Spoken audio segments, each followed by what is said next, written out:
Vamos a empezar de nuevo, aunque son muy pocos, pero ahí estamos con el metabolismo de los aminoácidos. Ayer estábamos hablando de para qué servían los aminoácidos, y lo obvio eran que los aminoácidos servían, por supuesto, para hacer proteínas, y sus grupos aminos y carboxilos se emplean para el enlace peptídico y toda otra serie de interacciones. También lográbamos hacer con los aminoácidos pequeños péptidos, ¿no? Glutatión o sustancia P, relacionadas con, por lo menos el glutatión, con el proceso de oxidorreducción, y otros compuestos que son neurotransmisores o péptidos activadores o péptidos inhibidores. Y también dijimos que los aminoácidos los empleamos para la síntesis de purinas y pirimidinas. Cada vez que necesitábamos replicar nuestro DNA o transcribir el DNA al RNA, necesitábamos purinas y pirimidinas y no ocupábamos las de la dieta, así que sintetizábamos a partir de cero para evitarnos más trastornos en nuestro ácido nucleico.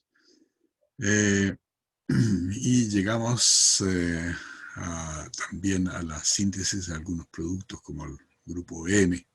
También necesitamos intermediarios del ciclo y un aminoácido. Después tenemos que considerar cómo metabolizamos los aminoácidos, ¿ya? Un león se alimenta de proteínas, un tigre se alimenta de proteínas solamente, pero tiene que fabricar lípidos de ahí y tiene que fabricar hidratos de carbono. ¿Ya? Así que, y nosotros como somos omnívoros, también tenemos que hacer las mismas cosas. Tenemos que tomar nuestros aminoácidos y utilizar el esqueleto hidrocarbonado o bien emplear el grupo amino. Generalmente el grupo amino nos trae algunas dificultades y tenemos que cargarlo en otro aminoácido, un aminoácido especializado en transportar grupos aminos y llevarlo al ciclo de la urea, ya, y eliminar el grupo amino.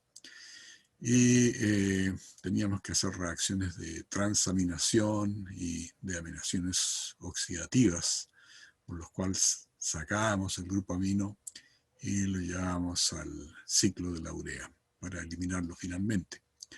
Y nos quedábamos con los cetoácidos. Un aminoácido que perdió grupo amino, bueno, pasa a ser un cetoácido.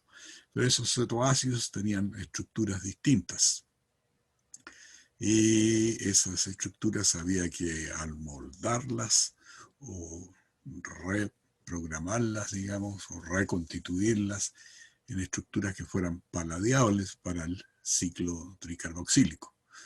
Así que había que hacer una serie de transformaciones o oxidaciones y remodelaciones de la estructura, el esqueleto hidrocarbonado de los aminoácidos para poder hacerlos entrar al ciclo tricarboxílico. Y eso era lo que estábamos hablando ayer. Así que, por un lado, el grupo amino se va, en este caso, a la urea y nuestro esqueleto hidrocarbonado tiene que irse al ciclo tricarboxílico. Pero no es tan fácil como yo lo digo, sino que hay que hacer una serie de reacciones anteriores. Algunos pueden hacerlas con un solo paso, ¿ya? Y esa es la que vamos a ver ahora. Transaminación, después vemos deaminación oxidativa. Ahí tenemos la alanina, uno de los aminoácidos simples, solamente un grupo R, un metilo, y con el cetoácido, que es el alfa-cetoglutárico. Ustedes ven que aquí tenemos alanina, aspartico y fenilalanina, 3 aminoácidos que van a hacer esta reacción de transaminación. ¿En qué consistía? Bueno, en pasar este grupo amino a este carbonilo, ya en pasar el grupo amino del aspartico a este otro carbonilo y en pasar el grupo de la fenilalanina al alfa-cetoglutarato. De esa manera, el alfa-cetoglutárico pasa a ser glutámico. Este otro alfa-cetoglutarato también pasa a ser glutámico y el tercer alfa-cetoglutarato también pasa a ser glutámico. ¿Y qué logramos con ello? Eliminar el grupo amino y producir este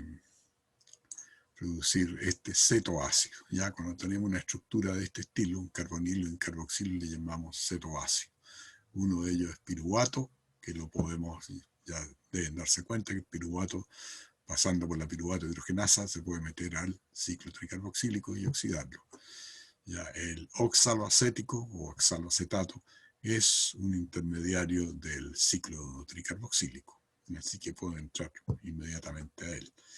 El fenilpirúdico no es intermediario del ciclo tricarboxílico, así que por lo tanto debemos trabajar con este cetoácido, que es más o menos complicado, hay que hacer una serie de reacciones para convertirlo en intermediario del ciclo.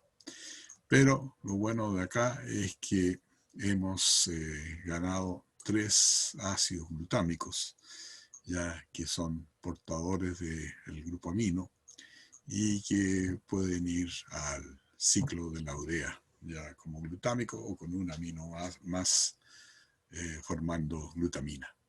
Estas reacciones que hacen todos los aminoácidos, les dije, menos la prolina, tienen constante equilibrio cerca de 1, es decir, que pueden ir de izquierda a derecha o de derecha a izquierda, y son catalizadas por las transaminasas. Aquí tenemos la glutámico pirúdico transaminasa o alanina transaminasa, la glutámico oxaloacético transaminasa o aspartico transaminasa y la fenilalanina transaminasa. ¿Qué importancia tienen estas enzimas? Bueno, estas dos, la LT y la AST, son importantes para medir la función hepática. Cada vez que uno va al médico, le piden a uno hacerse las transaminasas. Y si uno tiene hígado graso, alcohólico o no alcohólico, bueno, las transaminasas están elevadas. Si uno está tomando alguna droga, algún fármaco, ya también eleva las transaminasas. ¿Ya? Así que es una forma de medir la función hepática. Si están elevadas, hay que bajarlas. ¿Ya? Esa es la función de las transaminasas en el diagnóstico clínico. Pero, ¿para qué están siendo utilizadas aquí? Para chutearse unas a otras el grupo amino, ¿ya? Porque pueden ir de izquierda a derecha o derecha a izquierda. Y lo que estoy haciendo aquí, haciendo reacciones de transaminación para juntar mis grupos aminos en el glutámico y llevarlos a la urea. Y quedarme con piruvato, que va al ciclo tricarboxílico, oxaloacético también al ciclo tricarboxílico, y fenilpirúdico, después de unas cuantas modificaciones, también al ciclo tricarboxílico. ¿Ya? Entonces, aquí tenemos lo que estábamos hablando recién. El glutámico transamina con piruvato, pasa a alfa-cetoglutárico y este pasa a alanina. O hacemos la reacción en esa dirección o en la otra. Si se acumula alfa-cetoglutarato, se acumula alanina, vamos de derecha a izquierda, formamos glutámico y piruvato. Y el piruvato a la piruvato hidrogenasa que estaría por aquí al ciclo tricarboxílico como combustible. Acá también tenemos el glutámico, ya que puede transaminar con oxaloacético, formar aspartico y pasar mediante esta enzima, la aspartico transaminasa, glutámico oxaloacético transaminasa, directamente a alfa-cetoglutárico.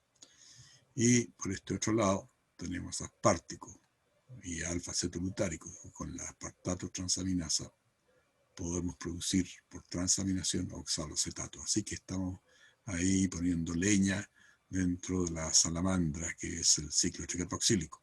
Llega como alfa-cetoglutárico, llega como oxaloacetato o llega como acetil-CoA. A medida que el ciclo tricarboxílico se carga, nosotros podemos fabricar citrato, que iría a la síntesis de ácidos grasos, y malato, que iría a la gluconeogénesis, ¿ya? Síntesis de glucosa a partir, en este caso, de aminoácidos. Y hay una reacción de la cual no he hablado, que es la glutámico dehidrogenasa. Esta reacción es también el aminoácido glutámico que participa en una reacción de deaminación oxidativa. Lo malo de esta reacción es que produce amonio. Ya, esta reacción se hace, por supuesto, dentro de la mitocondria. Entonces el amonio está allí encerrado por dos membranas más la membrana citoplasmática. Ya. Acuérdense que el amonio tenía dos formas de circular, como ion amonio o como amoníaco, que era gas, era hidrofóbico y pasaba por las membranas. Esta reacción de glutámico dehidrogenasa es una de las reacciones anapleróticas que se dicen que abastecen al ciclo.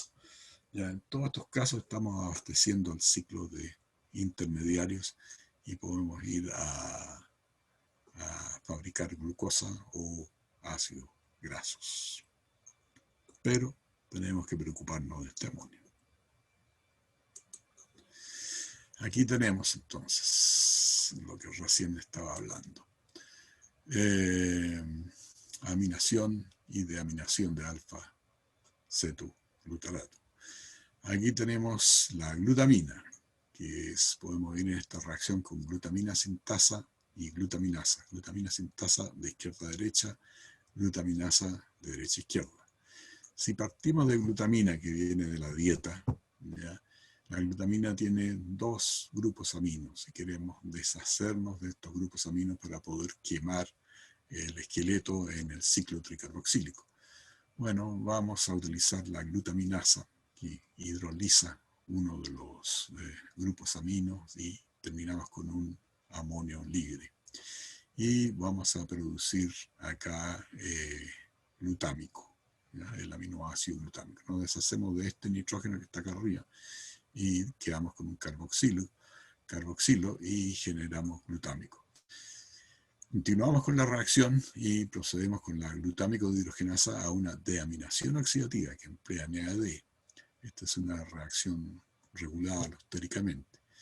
Y el glutámico pierde otro amonio y se transforma en alfa-cetoglutárico que puede entrar al ciclo tricarboxílico. Y se llama deaminación oxidativa porque vamos a producir NADH más H. Ya, este NADH más H, por supuesto que tiene que regenerarse a NAD en la cadena de transporte de electrones.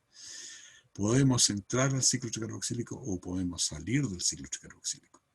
Ya en el hígado podemos hacer ambas cosas, según sea el aporte de sustrato o la remoción del producto. Por ejemplo, en las neuronas, esta reacción es bien importante porque el ciclo tricarboxílico de la neurona solamente es abastecido por glucosa. Y formamos ahí de la glucosa piruvato y oxalocetato, y con ello formamos citrato. Y después de algunas reacciones llegamos al alfa-cetoglutárico. Y en el cerebro sacamos alfa-cetoglutárico para fabricar glutámico, que es neurotransmisor excitatorio. Ya, o sea que un ciclo abastecido que no recibe aportes de otro lugar tiene que estar gastando en sacar alfa-cetoglutárico para producir glutámico como neurotransmisor.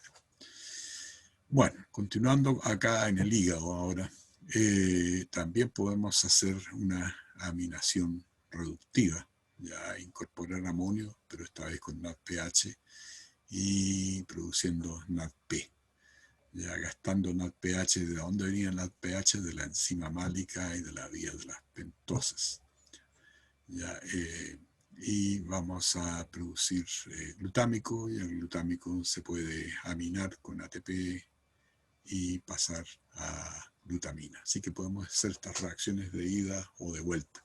Generalmente cuando hay poco ATP, mucho AMP, funcionan en forma anaperiódica, de derecha a izquierda. Cuando hay mucho ATP, funcionan de izquierda a derecha. ¿ya? Así que esta reacción, la vamos a ver posteriormente, es importante como reacción aperiótica en el hígado y en la neurona, y por supuesto también en el astrocito, que el astrocito abastece y complementa a la neurona. Abajo, ¿qué tenemos abajo? Abajo la cosa es más simple. Tenemos ciclo tricarboxílico y podemos entrar o salir de él con oxaloacético. El oxaloacético puede transaminar nuevamente con glutámico a alfa-acetoglutárico y formar aspartico.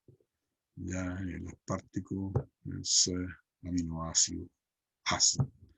El aspartico, a su vez, en animales, con la glutamina, que está acá arriba, puede aminarse y formar asparregina. Ya la asparregina es otro aminoácido con doble nitrógeno, igual que la glutamina, asparregina y glutamina.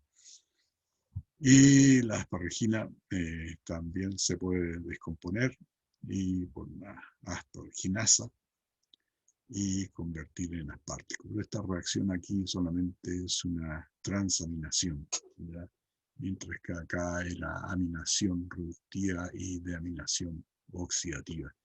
Y lo importante de acá arriba es que se producía amonio. Aquí está siempre el grupo amino combinado metido en una molécula, lo que lo hace menos tóxico. Y también podemos abastecer nuestro ciclo tricarboxílico. Así que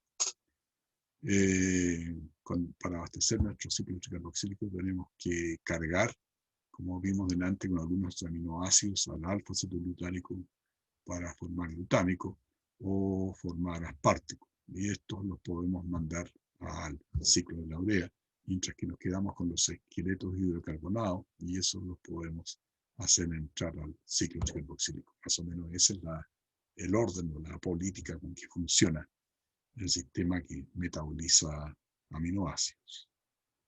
¿Alguna pregunta?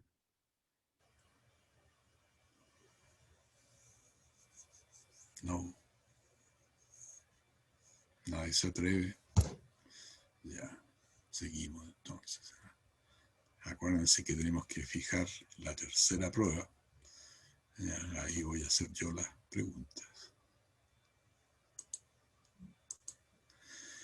Bueno, acá tenemos lo que habíamos visto antes, abastecimiento de los distintos órganos ya, y que tenemos aquí que dice que pocos aminoácidos entran al cerebro. Ya los aminoácidos que entran al cerebro solamente sirven para hacer neurotransmisores o pequeños péptidos.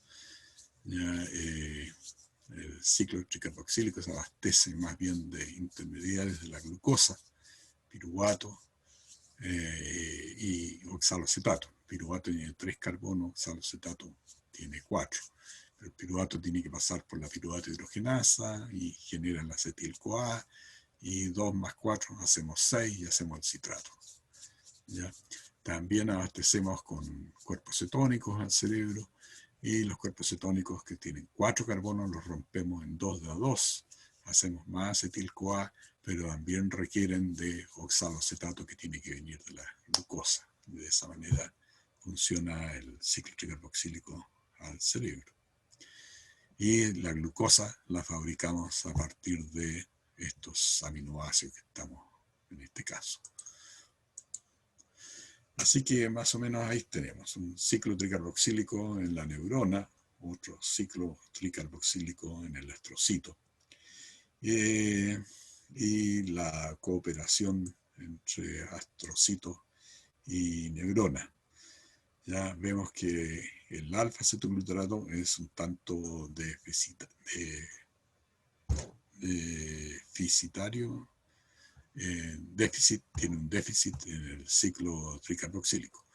Ahí tenemos glucosa, piruvato, oxaloacetato. Ya los dos que entramos producimos acetil-CoA más oxaloacetato, hacemos citrato vamos a alfa-acetoglutarato. Igual cosa en el astrocito, también la alimentamos de glucosa, piruvato y oxaloacetato, acetil-CoA, fabricamos alfa-acetoglutarato. Y tenemos que sacar glutamato, y glutamato también va a GABA. Glutamato es un neurotransmisor puede ser aminoácido, un neurotransmisor que excita y por lo tanto baja el nivel de excitación, mientras que GABA hiperpolariza, ya, y sube el nivel de excitación. Hay que pegarse varias veces con el martillo en un dedo para que uno lo sienta, ¿ya? El alcohol cambia esas sensaciones. Y también tenemos que entre glutamato y glutamato tenemos la glutamina, que está acá como almacén para producir más glutámico en ambos casos. Y que el astrocito, a pesar de que no tiene mayor efecto en la conducción nerviosa, contribuye con glutamato para la fabricación de GABA. Así que hay una cooperación, una simbiosis entre el astrocito y la neurona para abastecer de neurotransmisores. Ahora, si yo tengo algún problema con las enzimas que intercambian GABA y glutamato, bueno, voy a tener algo así que se llama, voy a ser una persona dipolar. Ya, un bipolar, a veces contento y a veces triste, ya, porque no controlo bien mis niveles de glutamato y de GABA.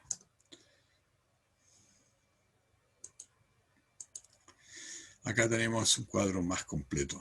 Ya por este lado tenemos la neurona, astrocito, sangre a ambos lados, y vemos la contribución de los astrocitos a los niveles de glutámico y a los niveles de GABA.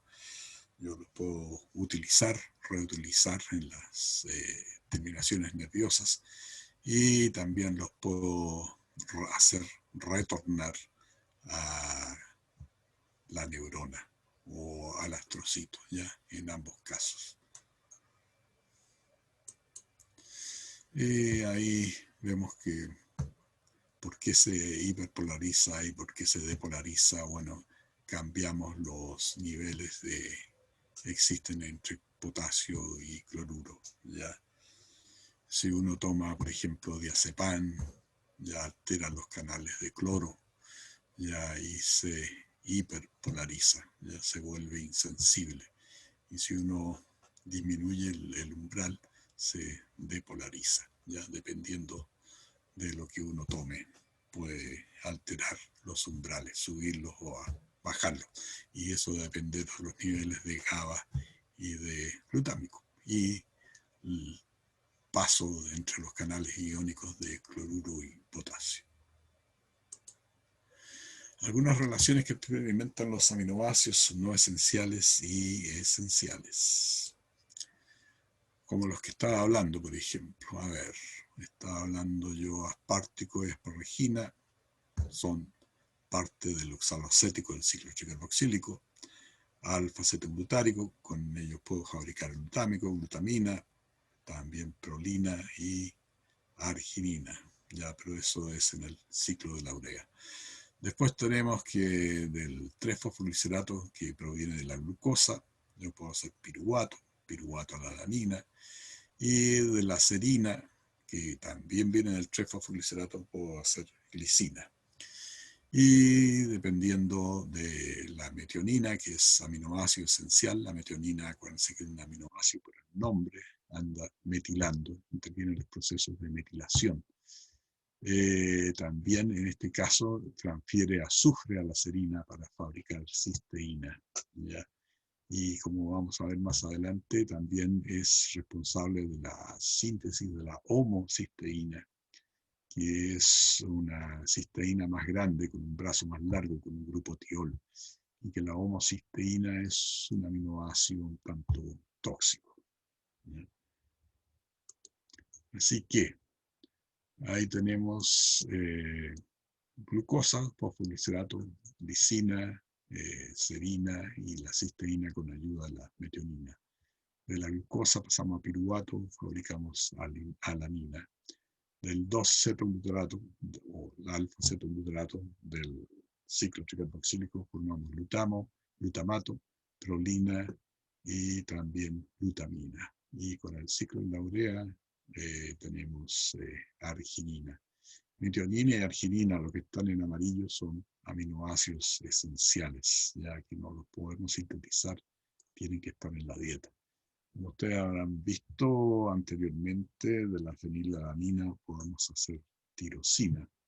Ya ahí está la enfermedad congénita del metabolismo, que es la fenilcetonuria.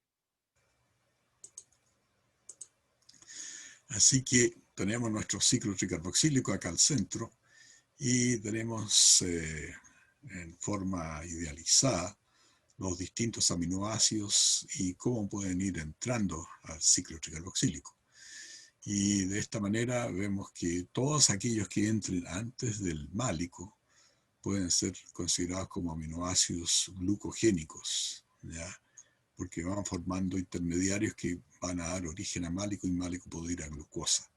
Y todos aquellos que entren antes del citrato pueden ser considerados como cetogénicos, ya porque van a dar origen a acetil-CoA.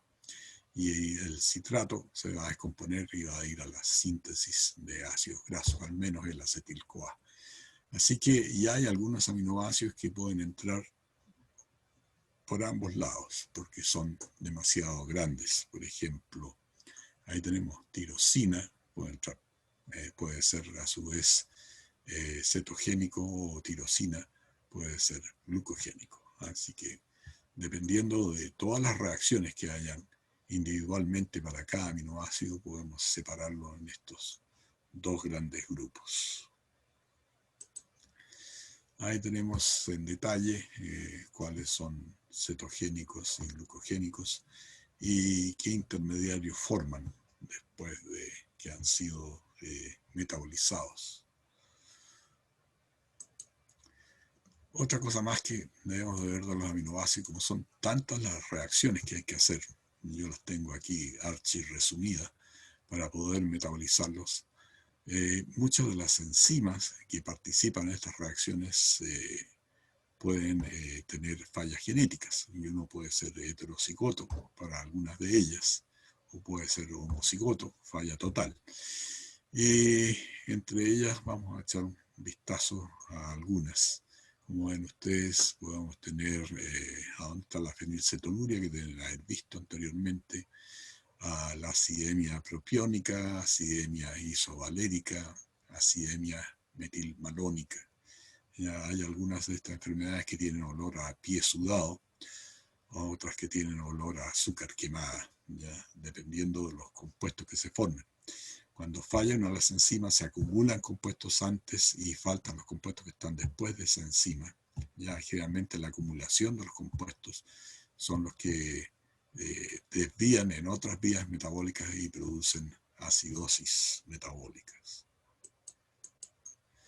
Por supuesto, para sufrir algunas de estas enfermedades, bueno, hay que ser heterocigoto, ya un cigoto para ellas. Eso. Entonces, los subproductos que se acumulan son los que alteran las vías metabólicas y a su vez los neurotransmisores que mantienen la homeostasis del metabolismo intermediario. Las muestras que se toman siempre son en las guaguas del talón, ya se toman muestras de sangre, orina, líquido cefalorraquídeo, o como se está haciendo aquí, se toma una muestra con un papel seco del talón en una guagua.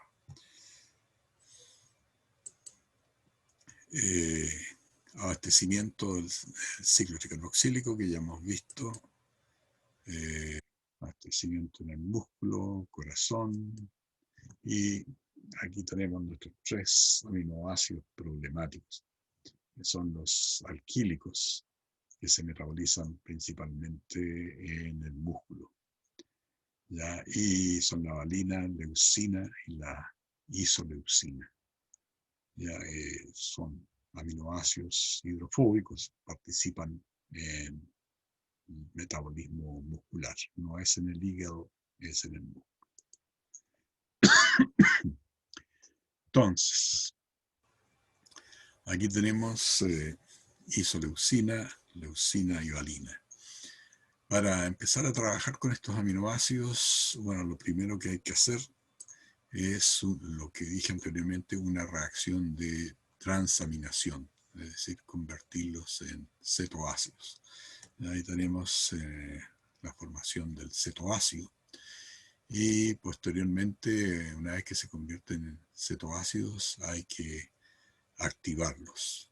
Ya se activan perdiendo algún carbón, uno que otro, con la coenzima A. Así que tenemos ahí el alfa-metilbutiril-CoA, el isovaleril-CoA y el isobutiril S-CoA. Los tres están activados. Posteriormente se procede a hacer algo así como la beta-oxidación que se hacía con los ácidos grasos. No es necesario que se aprendan de memoria todos estos pasos, ya ni los nombres, y solamente la dificultad que cuesta metabolizar un ácido graso. Y estos numeritos que están acá son las enzimas que pueden fallar y qué es lo que pueden producir, que está más adelante. Generalmente lo que logramos hacer aquí al final es remodelarlos para que puedan producir compuestos que entren al ciclo tricarboxílico. Así que la isoleucina, después de todas estas reacciones de activación, descarboxilación, insaturación,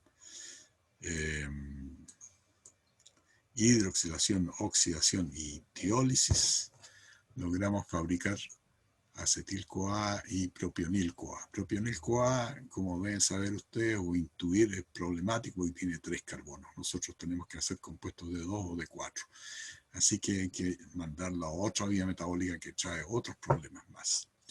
Acetoacetil-CoA no tiene problema, que se parte en 2 y genera 2 moléculas de acetil-CoA. Acetil-CoA, archiconocido, no hay problema. D-metilmalonil-CoA es problemático. Tiene ¿cuántos? 1, 2, 3, 4 carbonos, pero no están en la posición adecuada. Yo lo quiero como succinil-CoA, así que tengo que transformar D-metilmalonil-CoA a succinil-CoA y propionil-CoA también tengo que llevarlo a succinil-CoA. Antes de eso, puedo tener fallas en el 1, 2 y en el 3, ya que esas fallas me van a dar problemas y me van a producir fallas que van a dar origen a cetoacidurias, orinas de olor a mermelada de arce, acidemia isovalérica que tenemos acá, ya olor a pie sudado, todo ese tipo de subproductos que se forman cuando falla alguna de estas enzimas, ¿ya? Y aquí tenemos nuestra vía problemática. Fuera de las fallas anteriores, la 1 y la 2, podemos tener acidemia propiónica, si falla la propionil-CoA carboxilasa y nos quedamos con los compuestos de 3 carbonos, que después se hidroliza y forma ácido propiónico. Y ácido propiónico de 3 carbonos no tengo dónde metabolizarlo, ya, así que tengo que hacer algunas transformaciones. Normalmente llevar el propiónico a succinil-CoA. Pero a través de esta vía también puedo tener otros problemas. Puedo tener una deficiencia de biotina. La biotina se requiere para carboxilar el propionil. Pero el propionil no se transforma inmediatamente a succinil, sino que produce el D-metilmalonil-CoA. No entró como yo quería el CO2, se produjo este otro compuesto. Trato de reordenar este compuesto con una metilmalonil-CoA racemasa y se me produce el L-metilmalonil. Mala suerte. Después, finalmente, con la L-metilmalonil-CoA mutasa y con acción de la vitamina B12, yo logro reordenar esta molécula como succinil-CoA y logra entrar al ciclo tricarboxílico. Pero puedo tener fallas en la enzima I, que es la propionil S-CoA carboxilasa. Puedo tener fallas en la enzima X, que es la metilmalonil-CoA mutasa.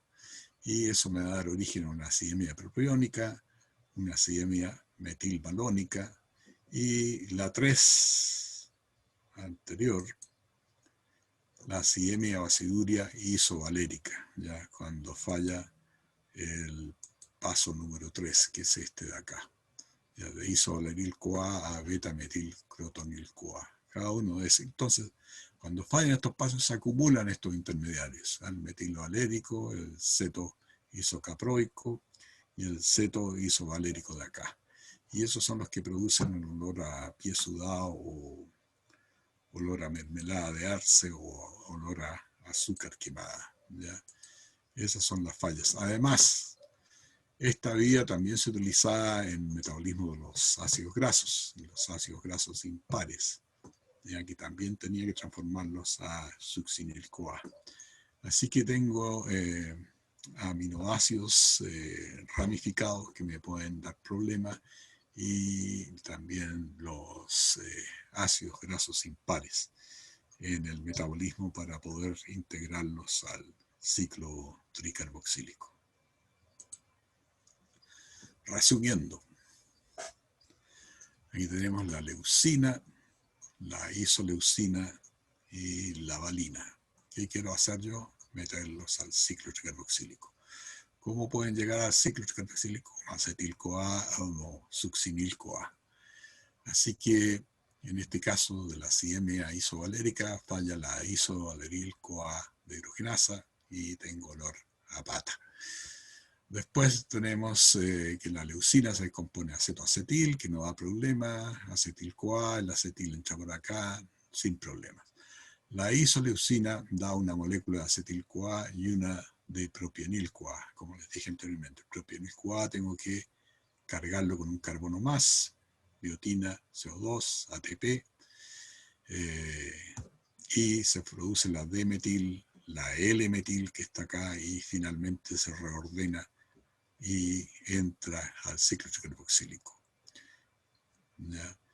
Ahora también tenemos acá la valina, que tiene 5 carbonos, que sacando uno de los carbonos como CO2, produce la D-metil y también reordenando podemos llegar a succinil-CoA. Y finalmente tenemos la acidemia metilmalónica, donde falla la metilmalonil-CoA mutasa, que es la enzima X. Ya yendo para atrás, acá el último paso, que necesita vitamina B12, y no formamos el succinil-CoA, se nos acumula el metilmalonil. Si todo anda bien, podemos fabricar estos intermediarios y estar sin problemas. ¿Ya? ¿Alguna pregunta?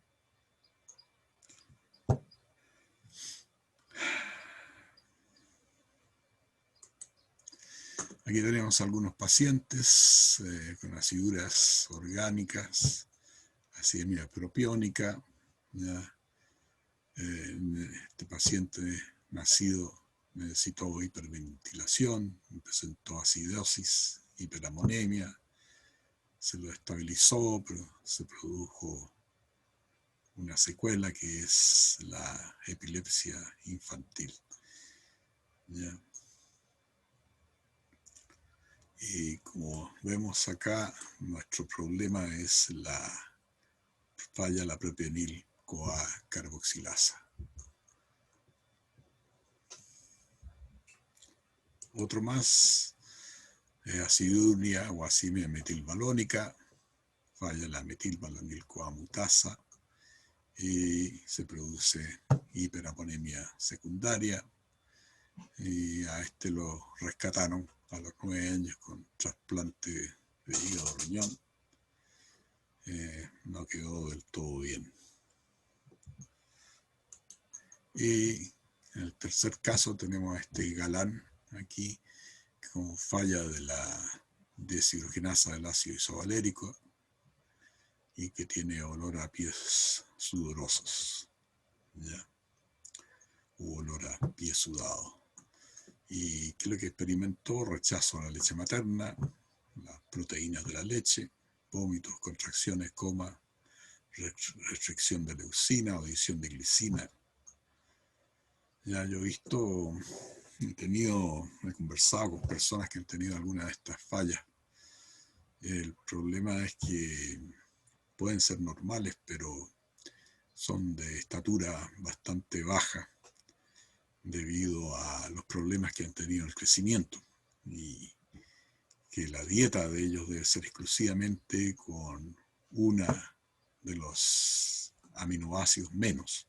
Entonces, cuando se está haciendo una proteína, es difícil calcular la cantidad de aminoácidos que se necesita para hacer justamente la proteína y que no se pase para que empiece a formar estos subproductos. Si se regula bien eso según el peso y la dieta de aminoácidos, pueden tener vidas relativamente normales. Ya, pero si se excede la dieta de aminoácidos, ahí se producen problemas neurológicos secundarios. Fenilcetonúricos, que lo habrán visto en la primera parte del curso, ya, depende si son tratados o no tratados, y tienen olor a ratón, ya, y ese es porque se acumula el ácido la fenilalanina, no pasa a tirosina, o bien fuera de fallar la fenilalanina hidroxilasa, puede fallar la dihidrobiopterina reductasa, son dos enzimas. Ya la dihidrobiopterina reductasa es la que regenera la tetrahidrobiopterina, que se ocupa por la fenilalanina hidroxilasa para producir el hidroxilo de la tirosina. Así que podemos tener falla de la enzima 1 o esta otra parte acá arriba de la dihidrobiopterina reductasa. Y por supuesto, estas fallas llevan a falta de neurotransmisores y también llevan, en el caso de los albinos, también las fallas en la pigmentación de la piel, la producción de melanina. Este aminoácido, cuando todo anda bien, la fenilalanina pasa a tirosina, posteriormente tenemos 4 enzimas que pueden fallar acá. Cuando se metaboliza todo bien, se produce ácido fumárico, que es fácil de metabolizar, y ácido acetoacético, ¿ya? Y que pueden entrar como compuestos al menos el fumárico, como compuesto de 4 carbonos al ciclo carboxílico, y el acetoacético romperse en 2 moléculas de acetil-CoA. Así que si todo anda bien, se metaboliza sin problema este aminoácido.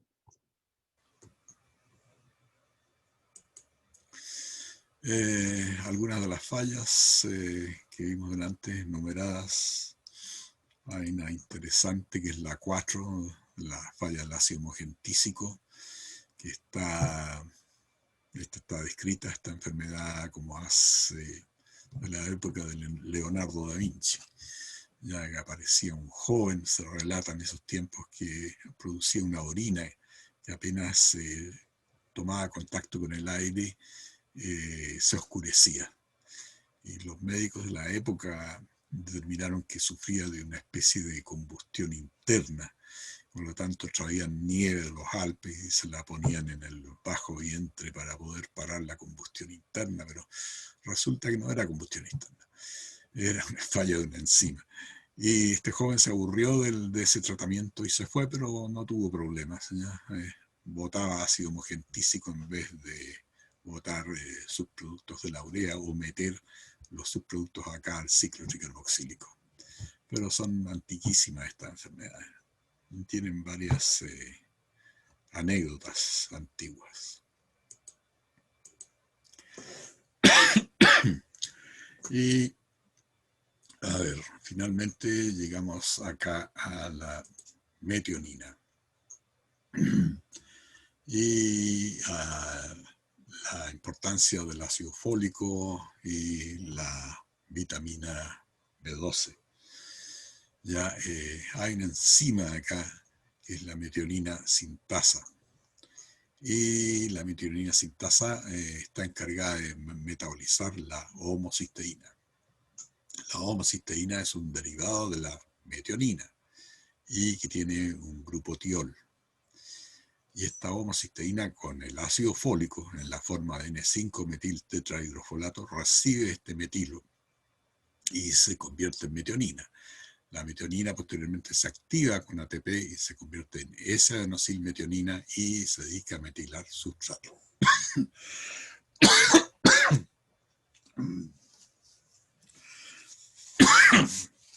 Espero que no sea el virus.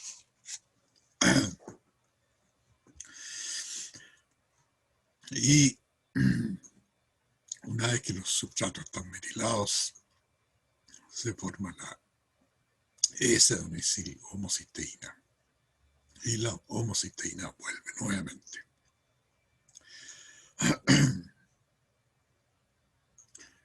Así que estamos constantemente dando vuelta a este ciclo.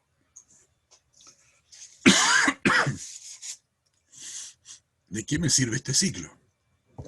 Me sirve para metilar sustratos. ¿Qué sustratos metilados conozco? La colina, para formar fosfatidilcolina. Y otros tantos más. ¿A quién más tengo que metilar? Mi DNA. Los genes que no se expresan se metilan. ¿A quién echo mano? A la S-adenosilmetionina. ¿Quién necesito tener yo una buena producción de S-adenosilmetionina? Y requiero regenerar constantemente esta vía. Para regenerarla requiero de la metionina sintasa, que toma la homocisteína, que tiene el grupo tiol, empleo vitamina B12 y voy dando vueltas acá. Fantástico. Pero ¿se acuerdan ustedes que para la síntesis de las purinas y la síntesis también de la timina, yo necesito de ácido fólico? Si yo no puedo aportar carbonos unitarios a las purinas, ni el metilo a la metionina, a la timina, o al uracilo para hacer timina, voy a sufrir un déficit de purinas y piridinas y voy a sufrir de anemia megaloblástica o espina bífida. ¿Ya? No voy a poder hacer mitosis. Así que yo requiero de ácido fólico libre. El ácido fólico libre participa en la transformación de serina a glicina, en la formación de la timina y se regenera acá abajo, purinas y timinas. Así que mi ácido fólico vuelve, pero en la forma de N5-metiltetrahidrofolato. Si yo tengo una falla de vitamina B12, falla de la metionina sintasa, voy a sufrir de estos problemas. ¿Está claro esa cosa o requiere algo más?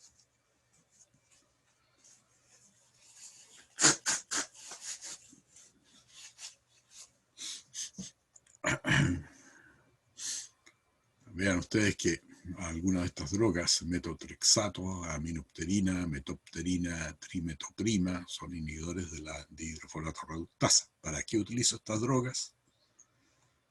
Pregunta. Después tengo 5-fluoracilo y 5-fluordeoxiuridina, que son inhibidores de la timilato sintasa. ¿Para qué puedo emplear estas drogas? A alguien se le ocurre. De los 25 que hay presentes, ¿cómo no se le va a ocurrir a uno? ¿Para qué puedo utilizar esas drogas?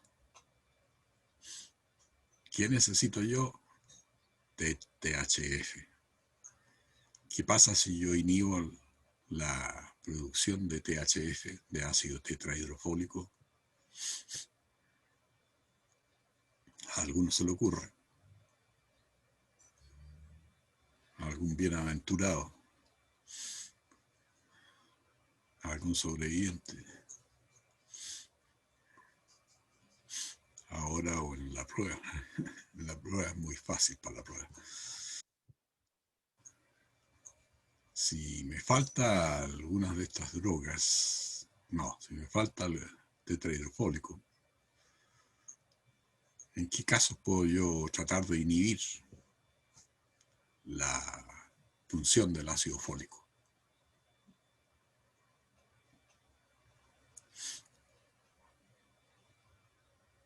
¿Hay alguno escuchando? Bueno, si no contestan ahora, irán a contestar el día de la prueba. El ácido fólico es fundamental para inhibir el ciclo celular.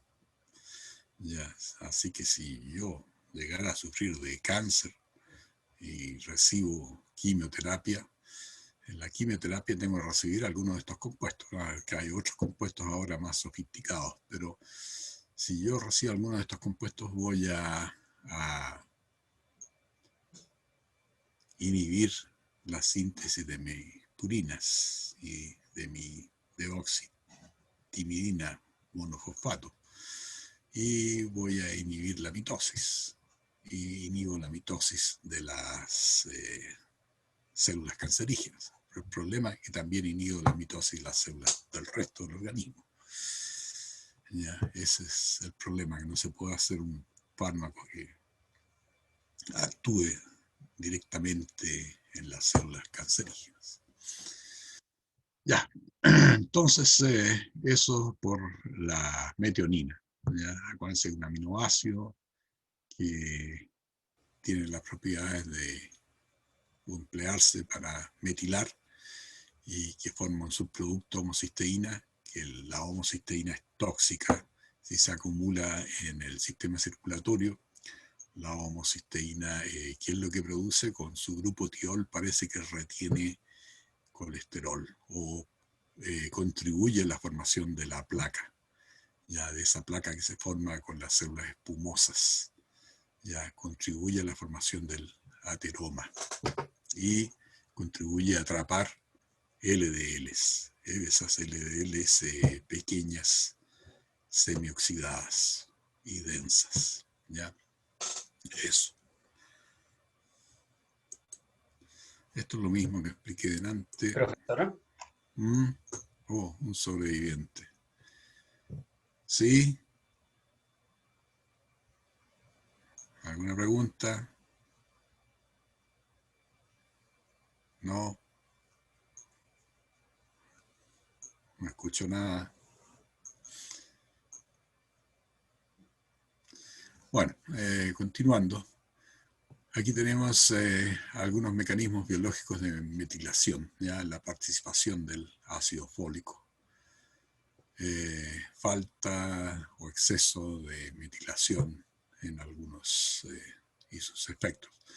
Ya, ¿para qué necesito metilar? Bueno, catecolaminas, la DNA, histonas, el mismo metabolismo del aminoácido, la síntesis de las bases nitrogenadas. Ya, también tiene importancia en algunos desórdenes neurodegenerativos, como el Parkinson, o metilación errónea. ¿Ya? Las metilaciones de los CPG o de las en regiones o islas CPG que regulan la expresión génica. Eso. Así que el sistema de vitamina B12, ácido fólico, metionina, interviene en todos estos procesos. Y la homocisteína, ¿ya? Acordarse de eso. Acá tenemos algo del metabolismo de la metionina. Este es el aminoácido metionina. Como ven ustedes, el aminoácido que tiene un brazo largo, el grupo R, tiene azufre y el grupo metilo. Y acá se encuentra en la forma activada con un ATP y se llama S-adenosilmetionina. La S-adenosilmetionina, bueno, con la metiltransferasa se dedica a este proceso de metilar. Tenemos acá cualquier compuesto, los que dije antes. Aquí está metilada, ya, acetilcolina. Y una vez que ha metilado, se descompone y se va a la adenosina por un lado y deja la homocisteína. Y este es el aminoácido tóxico, ya, que se deposita también en las paredes, en los endotelios de las arterias y contribuye a atrapar LDLs, ¿ya? Y las LDLs pequeñas oxidadas parece que interaccionan con el tiol de la homocisteína, ¿ya? Acá abajo, regeneración de la cobalamina. Seguimos con la homocisteína. Si se acumula, espero que no se acumule, tengo que utilizarla para algo. El tiol reacciona con la serina, que acuérdense que la serina era uno de los aminoácidos que venían del glicerol fosfato, y el glicerol fosfato venía de la glucosa. Yo fabrico la cistationina y me llevo a cabo esta reacción de transsulfuración. ¿Qué significa transsulfuración? Le paso el azufre de la homocisteína a la serina y voy a fabricar cisteína, ¿ya? Así que yo preguntara cuáles son todas las funciones de la metionina. Ustedes ven que hay suficientes de ellas. Y me queda finalmente alfa-cetobutírico, lo descarboxilo, voy a propionil y otra vez entro a esta vía problemática del 3 a 4 y finalmente como succinil-CoA lo paso al ciclo tricarboxílico. Ya, así que esa es la historia de la metionina, ya, y cómo la metabolizo.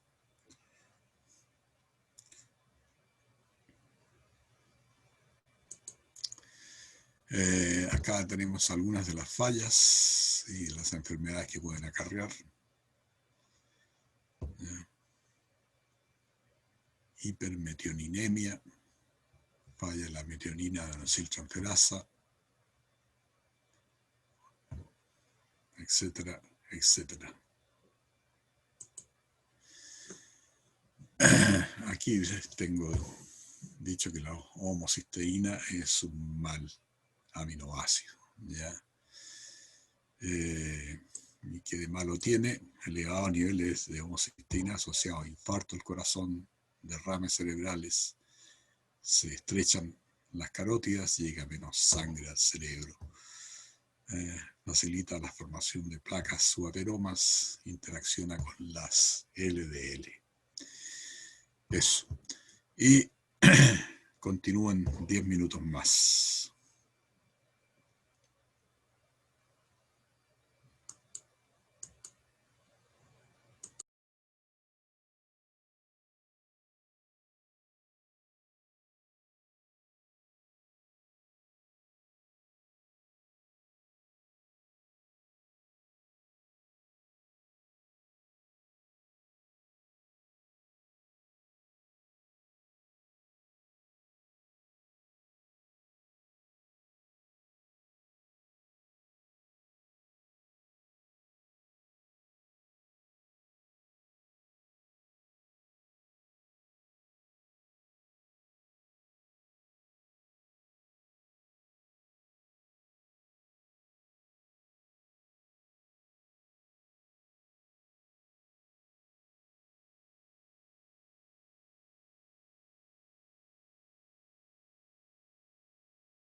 Bueno, aquí vamos a continuar.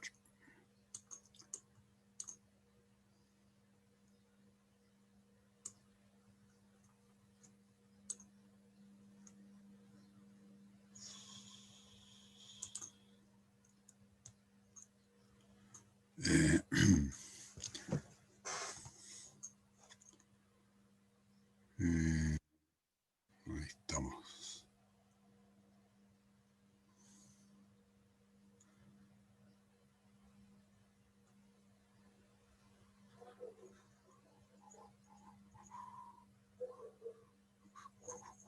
Bueno, acá tenemos metabolismo de la glicina. Ahí tenemos una molécula de glicina. Y acá tenemos otra de glicina. Y también tenemos el empleo del ácido fólico. Y con estas dos moléculas de glicina podemos sintetizar una molécula de serina. ¿Ya? Así que también tenemos el efecto del ácido fólico. La glicina, con la glicina descarboxilasa podemos descomponer una molécula de glicina en CO2, amonio y nitro reducido. También podemos cargar con un carbón y formar la N5N10 metilente-tetrahidrofólico, y con la glicina podemos formar finalmente serina. Así que resumiendo, con dos glicinas más NAD podemos formar serina. ¿Ya?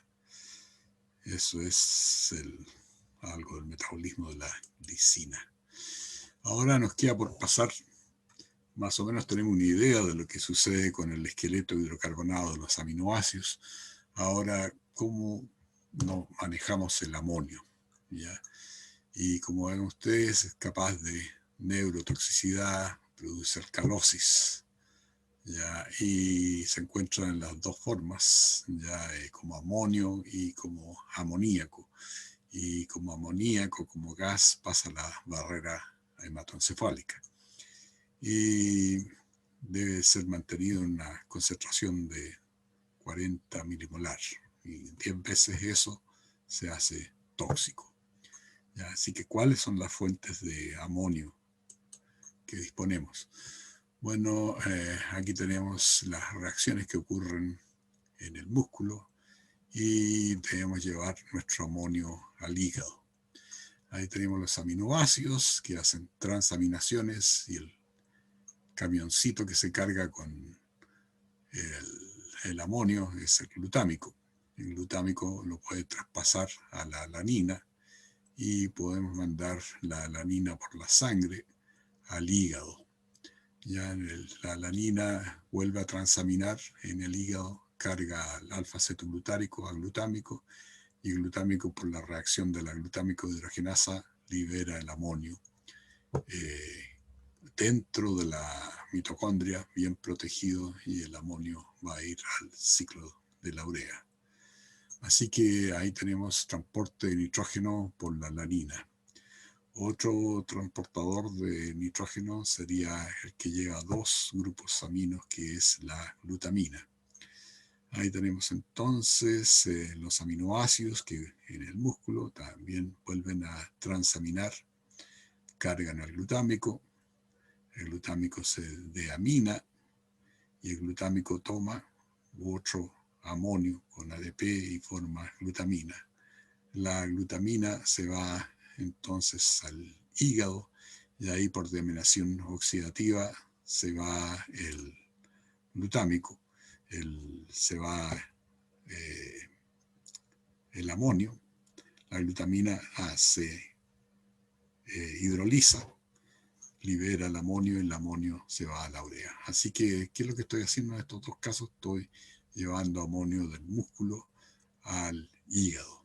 ¿Ya? ¿Y cómo se llevó a cabo esto? En primer lugar, por transaminación.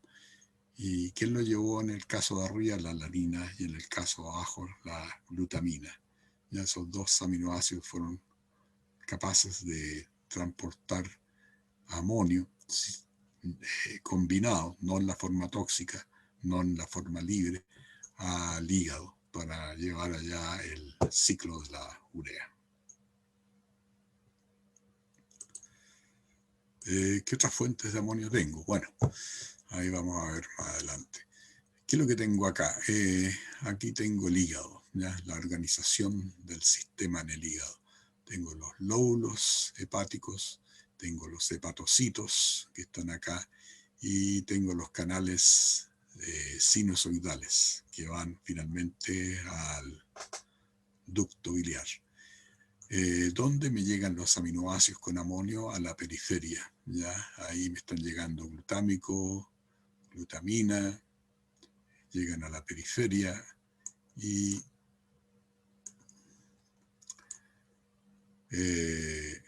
logro deaminar, hacer deaminaciones oxidativas, liberar el amonio. El amonio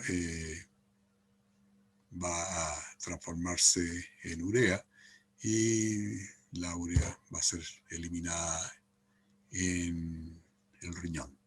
Las enzimas que participan acá, por supuesto, son la glutámico deshidrogenasa, la glutaminasa, ¿ya? Y también glutámico sintasa. Así que esta es la organización como llegando por la periferia y voy a la parte central.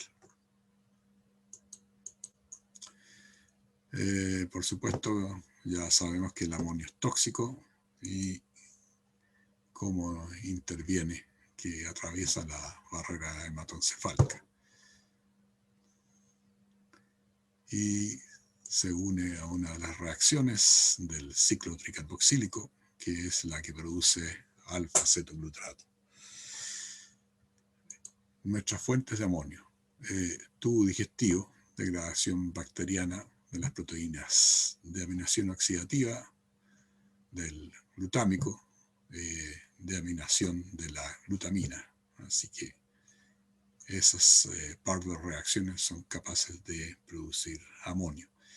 Y acuérdense que el alfa-cetoglutárico y el glutámico transaminan todo el tiempo con los otros aminoácidos y van recibiendo amonio y llevándolo para hacer finalmente deaminaciones oxidativas.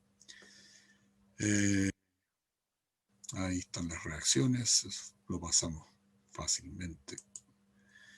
Las fuentes, las glutaminasas, esta que no habíamos nombrado, las deaminaciones de purinas y pirimidinas. ¿Ya?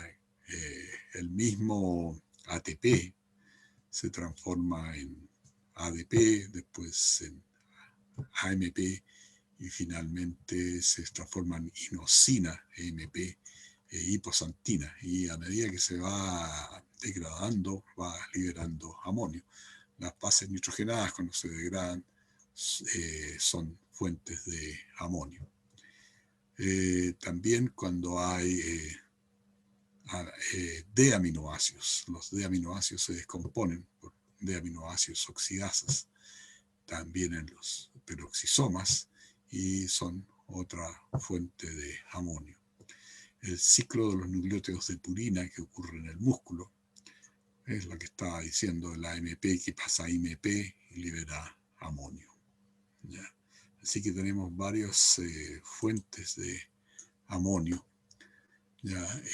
Por las cuales hay que, como vemos acá, la ATP genera AMP, el AMP con la vía adenilato de aminasa se descompone el AMP en IMP y debemos liberar amonio. Así que mientras más proteínas ingeramos, más amonio vamos a liberar, y ese amonio tiene que ser mantenido en bajas concentraciones. La misma reacción que vimos anterior de los metabolismos de la glicina también es otra fuente de amonio. Una más es la formación de la creatina. Acuérdense que la creatina era para formar, mantener fósforo en alta energía, y una vez que pasaba su fosfato al ADP se formaba la creatinina, Y la creatinina, por supuesto, estaba formada de arginina y glicina, lo cual eliminar creatinina era como coayudar a la eliminación del amonio, ¿ya? Lo que se denomina clearance. Por cada vuelta de la sangre dentro del organismo, cuánta creatinina uno depura o saca de circulación. A eso se le llama clearance. Así que fuentes de nitrógeno en la forma de amonio, tubo digestivo, de amenación oxidativa de las glutámico-hidrogenasas, acción de las glutaminasas, de aminación de purinas y pirimidinas, las L y D aminoácidos oxidasas, el ciclo de nucleótidos de purina, el metabolismo de la glicina y la eliminación de la creatinina. Así que parte del amonio va como glutamina al riñón y parte de ese amonio va como tal a la orina. Generalmente este amonio se utiliza en los casos de inanición para neutralizar a los cuerpos cetónicos. Y otra parte es la que se metaboliza en el hígado, donde se produce la urea, y finalmente se filtra en el riñón. Y tenemos que nuestro nitrógeno se elimina de varias formas, como urea, como creatinina, como ácido úrico y como amonio mismo, ¿ya?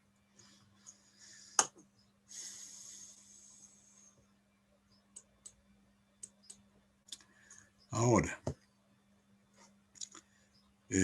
aquí tenemos cerebro, tenemos músculo, producción de amonio en el músculo, y aquí no se observa muy bien, pero tenemos la reacción de glutamato y alfa-cetoglutárico en el cerebro, en el ciclo tricarboxílico. ¿Y qué ocurre cuando se produce un coma hepático? Ese caso, coma hepático, que significa que no estoy haciendo ciclo de la urea o no hago mucho ciclo de la urea en mi hígado, se me acumula el amonio, atraviesa la barrera hematoencefálica, captura alfa-cetoglutárico por una aminación reductiva, se produce glutámico y se produce glutamina. La glutamina, como dije alguna vez, es osmótica, atrae agua, la neurona se hincha y se produce un edema cerebral y se aprieta el cerebro contra las paredes del cráneo y falla la circulación, produciendo daño en la corteza cerebral. Así que una hiperamonemia me puede conducir a todos estos problemas. ¿Cómo elimino yo mi amonio? Bueno, el 86% como urea, 2,8% como amonio. Este otro que no alcanzo a ver, lo elimino como creatinina y como ácido úrico 2 a 3%. Ahora, ¿cómo llevo mi amonio al hígado? Tenemos que en el músculo tenemos el metabolismo de la valina, leucina y isoleucina, ¿ya? Todos ellos transaminan, producen cetoácidos. Vimos todas las dificultades de esos 3 aminoácidos. Bueno, logro transformarlos después de todas esas dificultades en intermediarios del ciclo tricarboxílico. Pero me dejaron su amonio. Su amonio lo tengo capturado como glutámico. El glutámico puedo recibir más amonio y transformarlo en glutamina, y la glutamina la mando por la sangre al hígado. Parte del glutámico que se produjo transaminó con piruvato, piruvato formó alanina y también va al hígado. Así que tengo del músculo saliendo debido a las transaminaciones de esos 3 aminoácidos, glutamina y alanina. Del cerebro tengo mi ciclo tricarboxílico mal abastecido y que por algunas formación de neurotransmisores voy a tener amonio, lo cargo en el alfa-cetoglutárico, lo transformo en glutámico, recibo otro amonio, lo transformo en glutamina, saco glutamina a la sangre y llego al hígado con ¿con qué? Llego con glutamina y llego con alanina. ¿Qué voy a hacer en el hígado? Descompondo una glutaminasa, la glutamina la llevo a glutámico, después una deaminación oxidativa, alfa-acetoglutárico. Y transamino con la alanina y formo piruvato y más amonio que queda en el glutámico. Finalmente el glutámico transamina con oxaloacético y forma aspartico, y el aspartico, después de todas estas traducciones, llego finalmente al ciclo de la urea. Así que al ciclo de la urea, ¿con qué voy a llegar finalmente? Puedo llegar con glutámico y puedo llegar con aspartico, ¿ya? Que provienen a través de distintas transaminaciones y de deaminaciones oxidativas del resto del organismo.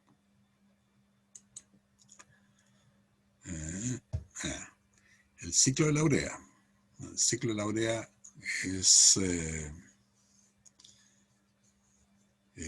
regulado por esta molécula N-acetilglutamato. Si yo tengo una dieta rica en proteínas, ahora que viene el 18, voy a sintetizar N-acetilglutamato, que es un regulador alostérico de la enzima carbamilfosfato sintasa, que es la enzima marcapaso que inicia el ciclo de la urea y que se encuentra dentro de la mitocondria.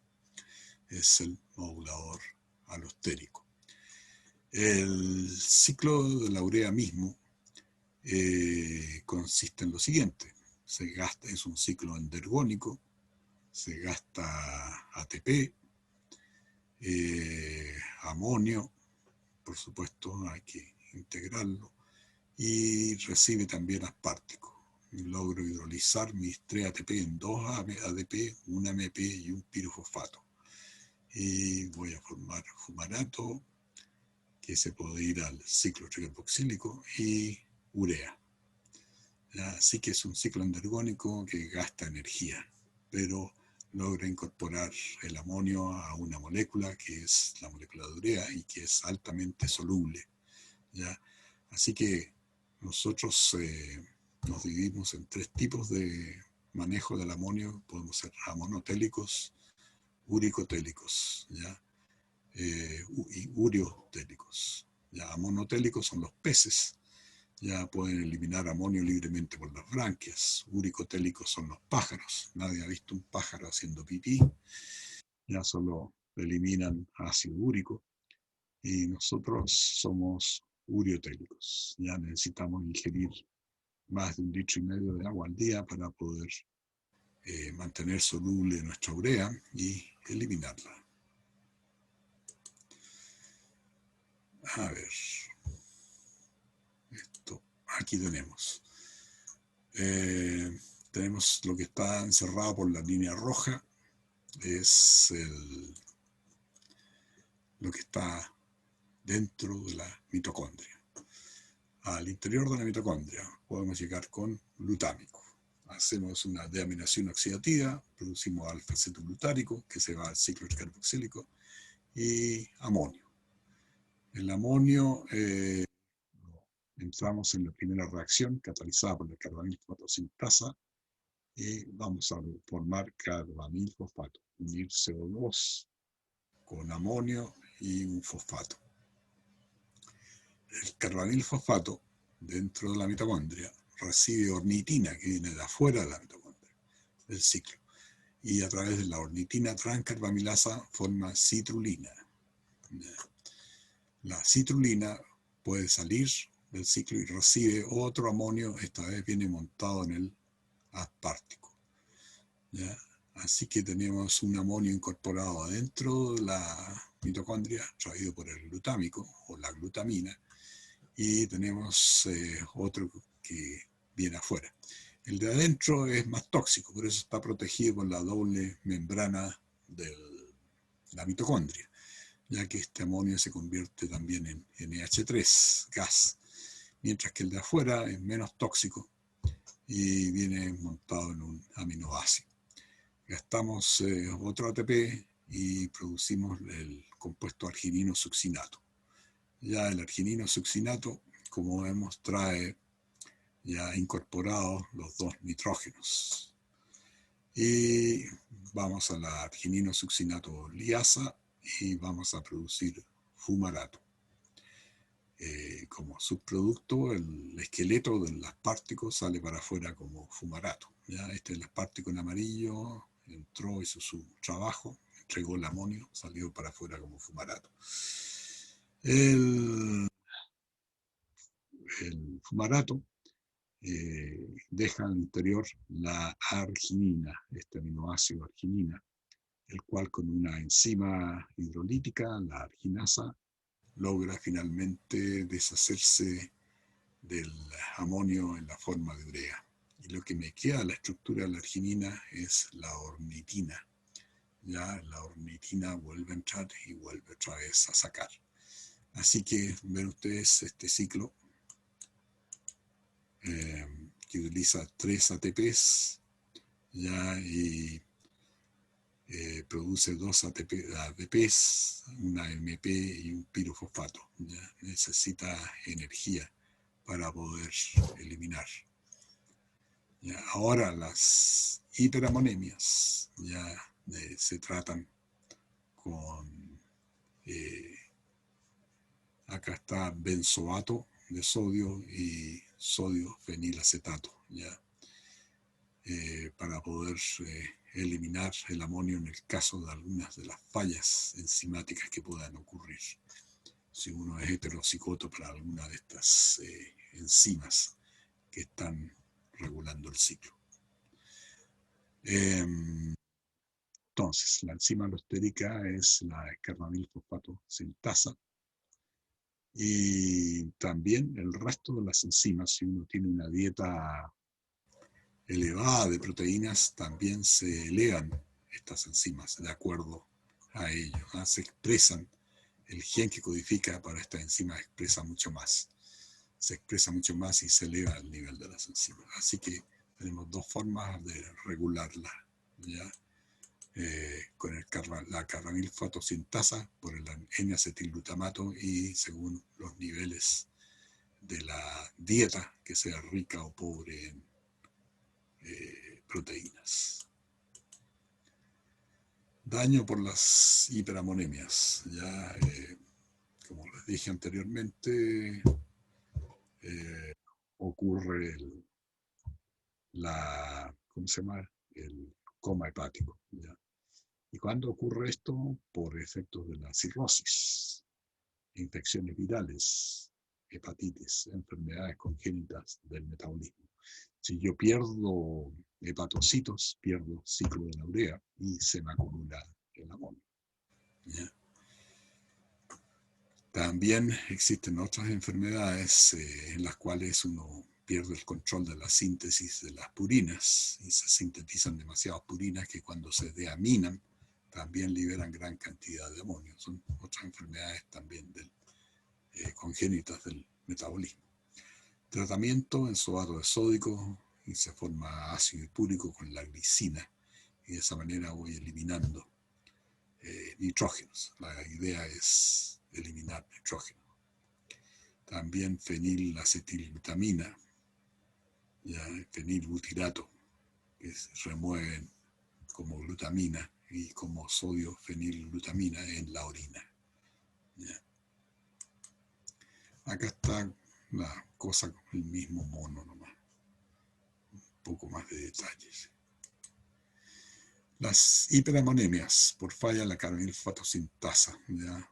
De 24 a 72 horas después del nacimiento, niños letárgicos, no se alimentan, hipotermia, hiperventilación, y por lo tanto hay que controlar los niveles de amonio en la sangre.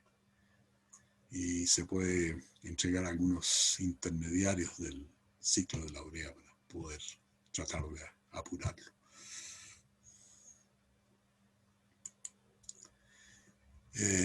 Detección de alteraciones del ciclo de la urea, problemas del ciclo de la urea, baja concentración de los intermediarios, elevada concentración de citrulina, arginina muy elevada en el plasma. Se puede determinar algunas de estas anomalías. ¿Ya?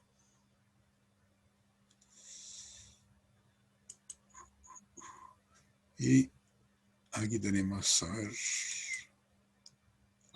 faltaba algo más. Metabolismo de la inanición. Entonces, ciclo de la urea, ahí dejamos el metabolismo de los aminoácidos y tratemos de ver algo más acá. Aquí tenemos un gráfico de milimoles por litro versus los días de inanición. Ya cuando uno hace una huelga de hambre, lo encierran por ahí sin alimentación. Ya ahí tenemos milimoles por litro, niveles de insulina y durante los días de inanición, los niveles de la insulina como bajan, el aumento de los ácidos grasos libres, la disminución de la glucosa y el aumento de los cuerpos cetónicos. O sea, lo más normal que se ve acá es el aumento de los cuerpos cetónicos a medida que pasan los días y la disminución de la glucosa en la sangre y el empleo de, como energía de los ácidos grasos. En aquellos países donde existe inanición o en las personas que hacen huelgas de hambre, lo último que se obtiene son aminoácidos del músculo. Ya se activan una serie de proteasas que hidrolizan lactina, la miosina, troponina, tropomiosina, y se sacan aminoácidos del músculo. Y uno de ellos es la alanina, que va directo al hígado, otro es la glutamina, que va al riñón. La alanina se transamina en el hígado y se utiliza el piruvato para el ciclo tricarboxílico. Y la glutamina también va al riñón, donde también se hace gluconeogénesis, tanto en el riñón como en el hígado. Y se libera acá glucosa, que puede ir al hígado o puede ir al sistema nervioso. El intestino, como tiene que regenerar su capa de vellosidades intestinales, pero como no hay alimento no lo hace, queda sin vellosidades intestinales.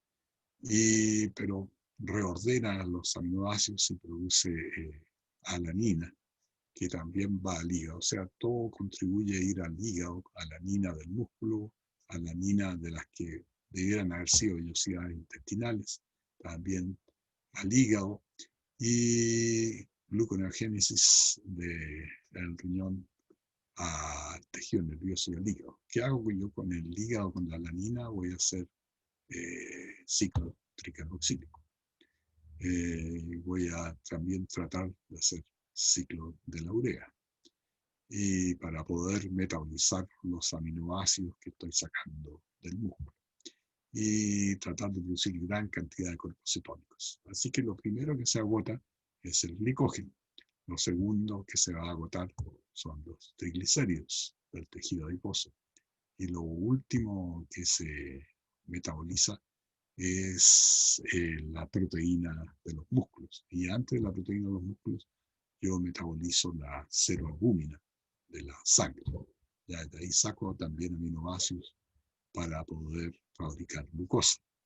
Claro que si baja la seroalbúmina en la sangre, no puedo mantener el agua dentro de mi sistema circulatorio.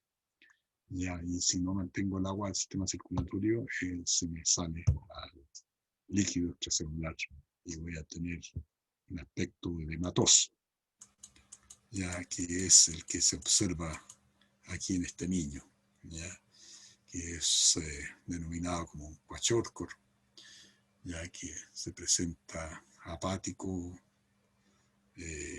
parece con cierta grasa subcutánea, tiene hipoalbúmina, edematoso, tiene hígado graso.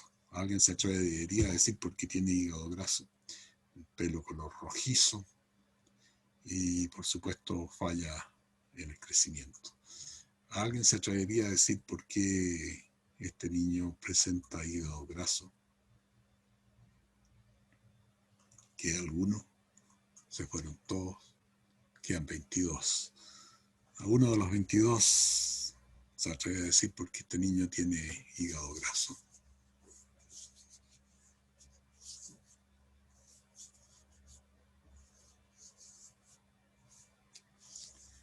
Tiene, por supuesto, un déficit de proteínas internas.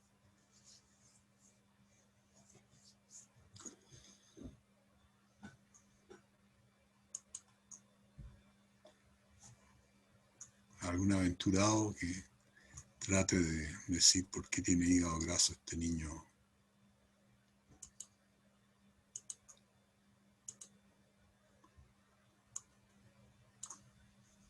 No. Bueno, hígado graso se produce, ¿se acuerdan que les hablé ayer? De que existía un desequilibrio entre la síntesis de los lípidos y la oxidación de los lípidos. ¿Ya? Y en este caso, los lípidos que se forman en el hígado hay que sacarlos. Y se sacan a través de las VLDL. ¿Ya? Y las VLDL están formadas por ApoB100. Y ApoB100 era una de las apoproteínas que forma parte de este sistema. Si yo no tengo aminoácidos, no puedo fabricar ApoB100. Si no fabrico ApoB100, no puedo sintetizar VLDL. Y se me quedan las grasas adentro del hígado. ¿Ya? Esa es la situación. Edematoso y no puede sacar grasas de adentro del hígado porque no puede fabricar VLDL. Este niño se considera como un kwashiorkor. Es el nombre que tiene.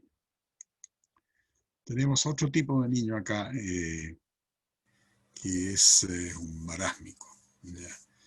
Este está despierto, tiene piel suelta, pérdida de grasa en músculo, no tiene edema porque ni siquiera tiene con qué hacer edema. Tampoco tiene hígado graso y tiene apariencia de anciano. Y este niño tiene una deficiencia no solo de proteínas, sino que también de hidratos de carbono. ¿Ya? Y no tiene vellosidades intestinales. Entonces no se saca nada con alimentarlo de esta manera porque va a pasar de largo. Ya la única forma es suero intravenoso. Y ese es un niño marásmico, ya que también se observan en África. Y en otras partes más cercanas acá. Profesor, ¿Mm? dijo que no tenía vellosidades intestinales. Sí. Ah, ya. No tiene proteína, va a ser vellosidades intestinales. Ya. Eso. Entonces, esta alimentación aquí no sirve de mucho. Ya. Eso. Ahora, bueno, este otro. Ahí terminamos entonces. Les tengo un cuestionario acá que está con la respuesta para que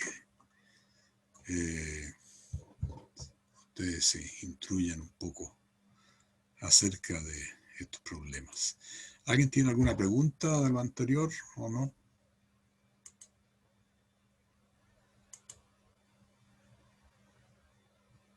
No. Bueno, habría que ir pensando en la tercera prueba, ya cuándo la vamos a hacer. Puede que sea la primera semana de octubre o a fines de septiembre, no sé, porque yo puedo terminar la próxima semana. Ya. Podría terminar la próxima semana. No sé, ¿qué apremio tienen ustedes?